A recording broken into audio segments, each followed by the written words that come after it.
First question, who has won Asian Cup 2022 title? 2022 मायथाइनि एशियान काप बिमुंखौ सोर देरहानाय? अप्शनाव दङ पाकिस्तान, बांलादेश, इन्डिया आरो श्रीलंका। बिनि राइट एन्सारा जाहैबाय option number D Sri Lanka.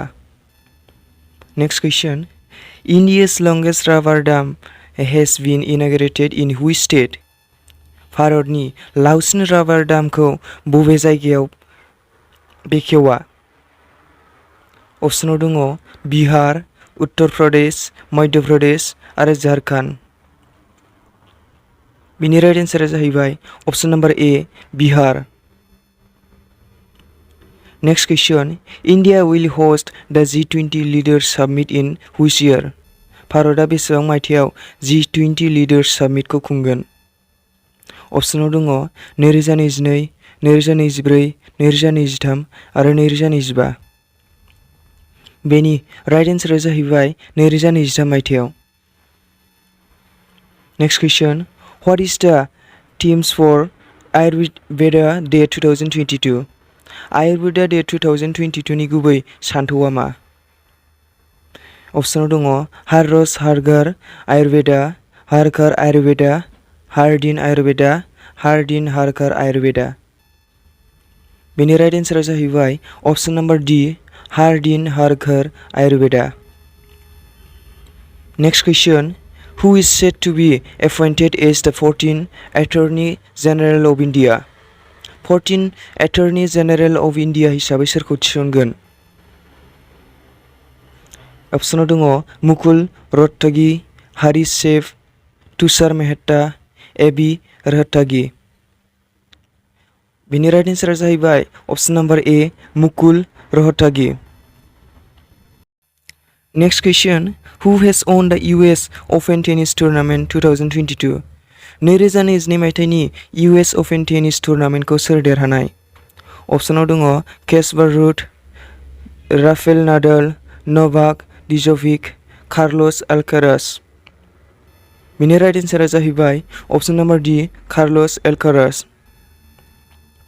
Next question, national Hindi Diwas is celebrated on? हारिमायारि हिन्दी सानखौ माब्ला फालियो? अप्शनाव दङ 14 सेप्टेम्बर, 12 सेप्टेम्बर, 13 सेप्टेम्बर आरो 15 सेप्टेम्बर। बिनि राइट एन्सारा जाहैबाय option number A 14 September. Next question, Engineers Day is in India is observed to celebrate the birthday anniversary of? Engineers सानखौ भारतआव सोरनि जोनोम सान हिसाबै फालियो? अप्शनाव दङ सीपी रामन, एम विश्वेश्वरैया, सर्वपल्ली राधाकृष्ण आरो डक्टर एपीजे अब्दुल कलाम। बेनि राइट एन्सारा जाहैबाय option number B M Visvesvaraya. Next question, international day of democracy is observe on? बुहुमनां सुबुंखान्थि सानखौ फालियो सेप्टेम्बर 15, सेप्टेम्बर 13, सेप्टेम्बर 11 आरो सेप्टेम्बर 10। बेनि राइट एन्सारा जाहैबाय option number A September 15। Next question, world ozone day is observe on?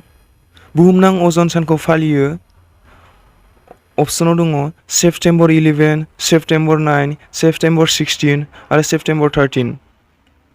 बेनि राइट एन्सारा जाहैबाय अप्शन नम्बर सी सेप्टेम्बर 16।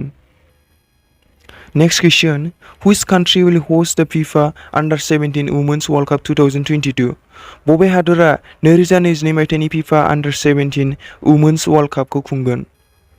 अप्शनाव दङ UAE, काटार, श्रीलंका आरो इन्डिया। बेनि राइट एन्सारा जाहैबाय option number D India. Next question, which state bagged the international tourism award for best destination for culture? Best destination for culture हिसाबै बबे रायजोआ मुलुगनां दावबायारि बान्था मोननो हादों? अप्शनाव दङ आसाम, गुजरात, अरुणाचल प्रदेश आरो वेस्ट बेंगल। बेनि राइट एन्सारा जाहैबाय option number D West Bengal. Next question, who won US Open title 2022 in women singles 2022 मायथाइनि US अपेन टाइटेलखौ सोर आइजोआ हारसिं देरहाया?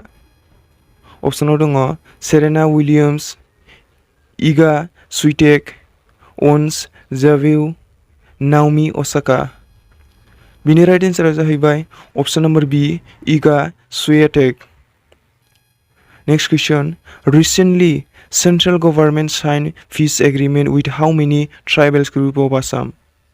दाबावैसो सेंट्रल गवर्नमेंटआ आसामाव मोनबैसे ट्राइबेल हारिखौ सान्थि गोरोबथानि थाखाय सागान होदों? अपसनाव दङ 5, 6, 7, 8। बेनि राइट एन्सारा जाहैबाय option number D 8। Next question हु विन्स पुलिट्जर प्राइज 2022? 2022 मायथाइनि पुलिट्जर बान्थाखौ सोर देरहाया? अपसनाव दङ फेमिदा आजिम, पनिर हुसैन, जश आदाम्स, अमित देव। बेनि राइट एन्सारा जाहैबाय अपसन नम्बर ए फामिदा आजिम।